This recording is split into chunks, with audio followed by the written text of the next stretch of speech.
खर तर ज्या गोमातेचं आम्ही पूजन करतो आणि गोवंशाच्या गोमातेच्या संरक्षणासाठी आमचं सरकार कटिबद्ध आहे.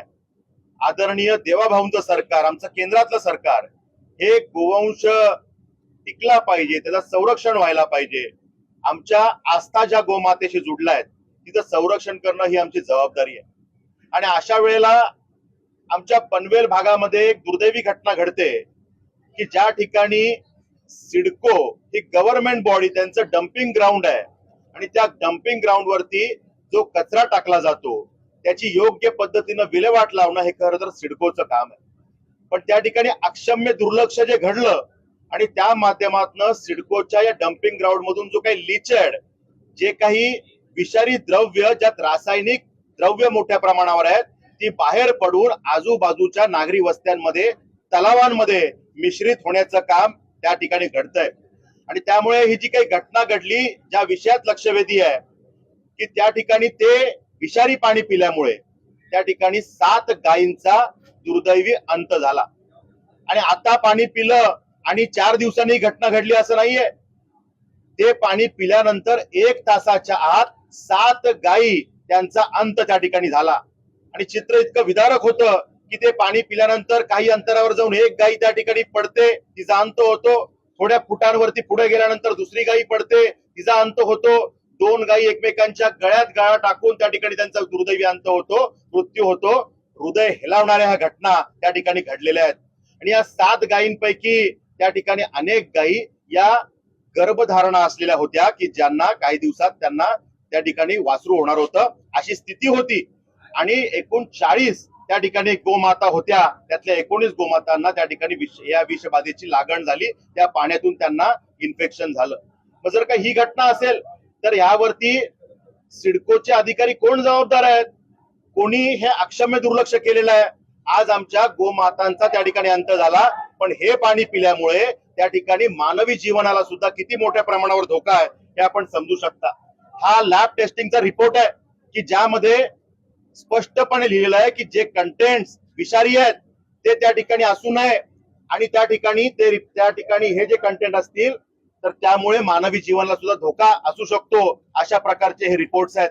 त्यात सीओडी किती असावा, त्यात टीडीएस किती असावा, जे कंटेंट्स आहेत त्याचं विश्लेषण या ठिकाणी आहे. आणि हे सगळे कंटेंट थोड्या नाही तर 20-20 पटीनं जास्त आहेत. अशा प्रकारची ही स्थिती आहे. मग जर का ह्या भागामध्ये अशी स्थिती त्या ठिकाणी होणार असेल तर मानवी जीवन त्या ठिकाणी कसं राहू शकतं? म्हणजे सिडकोने डम्पिंग ग्राउंड तयार करताना हा विचार केला नाही का की आजूबाजूला पूर्ण नागरी वस्ती आहे. जे घोटगाव, सिद्धी करवले गाव, तळोजाची नवीन वस्ती, फेज 1, फेज 2, नागझरी, ही सगळी आजूबाजूला असलेली गावं आहेत. आणि मग जर का सिडको सारखी गव्हर्नमेंट अथॉरिटी जर का शहराच्या गावांच्या जवळ जाऊन जर का अशा पद्धतीने डम्पिंग ग्राउंड करणार असेल आणि पूर्णपणे त्या मानवी जीवनावर परिणाम करणार असेल तर ते आम्ही सहन करणार नाही. आणि अशा प्रकारची स्थिती आहे की त्या ठिकाणी गेल्या काही वर्षांमध्ये कॅन्सरचं प्रमाण वाढलेलं आहे. त्या ठिकाणी आमच्या मातृशक्तीला गर्भधारणा होण्यामध्ये अडचणी तयार झालेल्या आहेत. अबॉर्शनचं प्रमाण वाढलंय.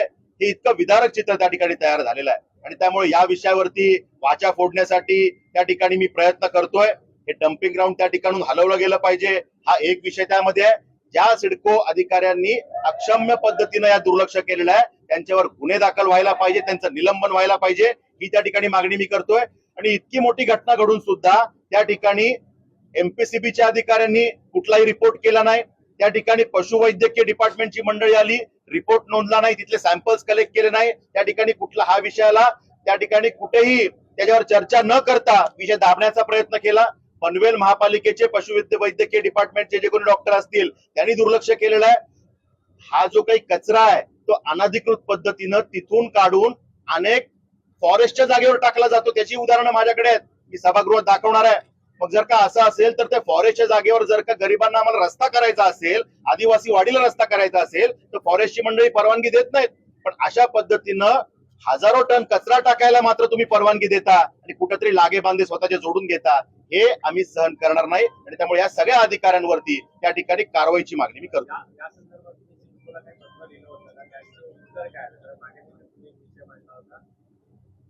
सिडकोचे अनेक विषय मी सातत्याने मांडत असतो, कारण ज्या भागातून मी येतो त्या भागात 90% भागावरती सिडकोच्या माध्यमातून नियोजन केलं गेलं आणि कारभार त्यांच्या माध्यमातून चालवला जातो आणि त्यामुळे त्यांचे जे काही गलथान विषय आहेत, जर का हे डम्पिंग ग्राउंडचा विषय असेल तर त्यावरती आज नाही तर गेल्या 15 वर्षापासून तिथले नागरिक भांडतायत, संघर्ष करतात, अनेक संघर्ष समित्या तयार झाल्या, मोर्चा आंदोलन झाली, पण कुठल्या ना कुठल्या माध्यमातून हे आंदोलन दडपण्याचा प्रयत्न होतो. मग जर का तिथल्या नागरिकांना या विषयाचा त्रास आहे तर सिडको स्वतःची मनमानी का बंद करत नाही? हजारो हेक्टर जमीन सिडकोनी घेतली, कवडीमोल भावात घेतली, सरकारी जमीन तर मोफतच घेतली. मग हे डम्पिंग ग्राउंड कुठेतरी शहरापासून 2-5 किलोमीटर दूर नाही करता येणार का? आणि दुर्दैवाची गोष्ट ही की सिडको स्वतः ज्या डेव्हलपमेंट करते, म्हणजे ज्या लॉटरीचा प्रश्न मी मांडला, लॉटरी धारकांची घरं त्या भागात झाली आहेत, ही सगळी घरं सुद्धा डम्पिंग ग्राउंड पासून जो काही बफर झोन असायला पाहिजे त्या बफर झोनचं उल्लंघन करून त्याच्या आतमध्ये ही घरं बांधण्याचं काम सिडकोनी केलंय. म्हणजे लोकांनी लाखो रुपये खर्च करून ते घर घ्यायचे, गोरगरिबांनी त्या घरात राहायला जायचं आणि मग मात्र त्यांना समजणार की इथे डम्पिंग ग्राउंड आहे, दिवस रात्र आम्ही खिडक्या बंद करून राहायचं, तो ती दुर्गंधी आम्ही सहन करू शकणार नाही. पूर्ण हवेमध्ये प्रदूषण, पाण्यामध्ये प्रदूषण, मातीमध्ये प्रदूषण, अशा पद्धतीची स्थिती त्या ठिकाणी या सिडकोच्या माध्यमातून झालेली आहे. त्यामुळे सिडकोचे अधिकारी असतील, एमपीसीबी असेल, पनवेल महापालिकेचे पशुवैद्यकीय अधिकारी असतील किंवा या विषयात असणारे फॉरेस्ट अधिकारी असतील, या सर्वांवरती कारवाईची मागणी मी करतो.